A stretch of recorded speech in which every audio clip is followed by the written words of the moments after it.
आपल्याकडे लय पैसे, आपल्याला काय भाऊ बनण्याची गरज नाही. शेवट तेच 4 जण येते भाऊ तुला न्यायला. पृथ्वी जल अग्नी वायू आकाश मन बुद्धी अहंकार 9 तत्व आत्मा.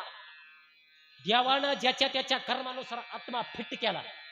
आणि 10वं तत्व आहे परमात्मा नावाचं तत्व. ब्रह्मदेवानं ही बॉडी निर्माण केली विनायक महाराज. याच्यामध्ये सगळं बसवलं, आत्मा बसवला, पण हिने कान वाढला नाक वाढला हा काय चालूच होईना. ही बॉडी 9 तत्व टाकली, बॉडी काही चालूच होईना. म्हणून ब्रह्मदेव गेले भगवान विष्णूकडे आणि भगवान विष्णूने सांगितलं देवा ही बॉडीने तयार केली पण काय हालाना डोलाना. भगवान विष्णू मोठ्या कोटी रूपामध्ये प्रगट झाले. परमात्मा रूपी भगवान विष्णू प्रगट झाले आणि परमात्मा रूपी भगवान विष्णू आपल्या या शरीरामध्ये आत्म्यात आले आणि परमात्म्याकडून आत्म्याला पावर मिळाली आणि आत्म्याकडून संपूर्ण शरीराला पावर मिळाली. मग हे शरीर ऍक्टिव्ह झालं, चालायला लागलं.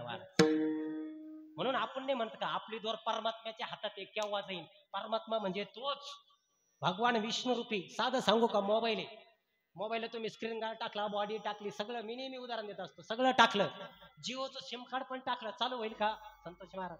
नाही.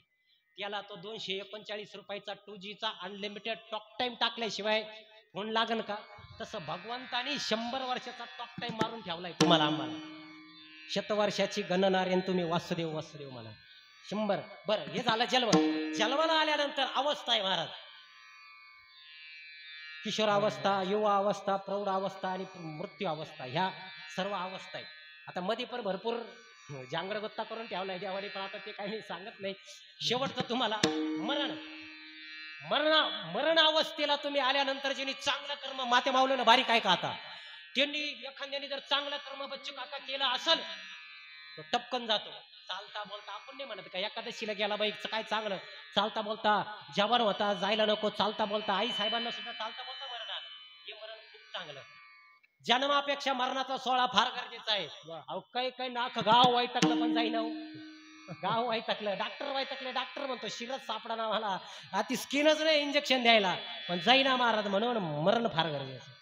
मरणावस्था असलेला माणूस, आता मरताना सुद्धा विधी सांगितले गरुड पुराणामध्ये. पापी आत्मा जो असन, पापी आत्म्याचा प्राण विनायक महाराज गुरुद्वारा आणि लिंगामधून जातो. मेल्यानंतर कोणी लघवी करतं, कोणी शी करतं, तो पापी आत्मा, पापी या रामकृष्ण, पापी आत्म्याचा प्राण गुरुद्वारातून आणि लिंगातून जातो आणि चांगलं पुण्य केलेल्या माणसाचा प्राण डोळ्यातून आणि तोंडातून आणि कानातून जातो. आपण मेल्यानंतर काही काहींचे डोळे उघडे राहते पहा, काही काहींचं तोंड उघडं राहतं, तर ते पुण्य आत्मा.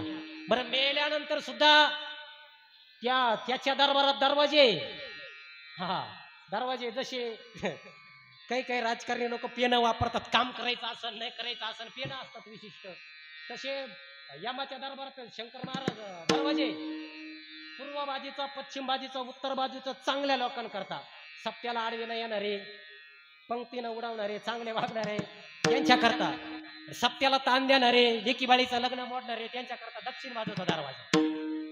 बरोबर. बरं, आता मृत्यू झाल्यानंतर 24 तासाच्या आत त्याला यमाचे दूत फाश्यात अटकावतात आणि घेऊन जातात. घेऊन जातात आणि घेऊन गेल्यानंतर 24 तासाच्या आत त्या धर्मराजासमोर त्या ठिकाणी बसवणार येतं आणि सगळा तो चित्रगुप्त सगळा वाचितो, त्याच्या सीसीटीव्ही कॅमेऱ्यात सगळं राहतं. सगळं पाप पुण्य कर्म वाचल्या जातात आणि परत त्याला जिथं देव ठेवला तिथं आणल्या जातं. आता तो पाहतो रडताना, कोण खरं रडतं? बायको खरं रडती का? नाही. भाऊ रडतो का? सगळं दिसतं त्याला वाटतं आता त्या मेलेल्या देहात प्रवेश करावा, पण यमाच्या पाशात प्रकाश महाराज यमाच्या पाशात बांधल्यामुळे तो असमर्थ राहतो. सगळं पाहतो तो, कोण खरं रडतं कोण खोटं रडतं, पण तो त्या ठिकाणी प्रवेश करू शकत नाही. बरं, आता त्याला सगळं दिसतं तिथून आणि मेल्यानंतर मेलेला माणूस 13 दिवस तिथंच राहतो बरं का, 13वा होईपर्यंत. बरं, मेलेल्या माणसाचा मेल्यानंतर पिंडदान विधी सांगितलेला आहे. आता मेलेल्या माणसाचा 10व्या दिवशी झाला पाहिजे.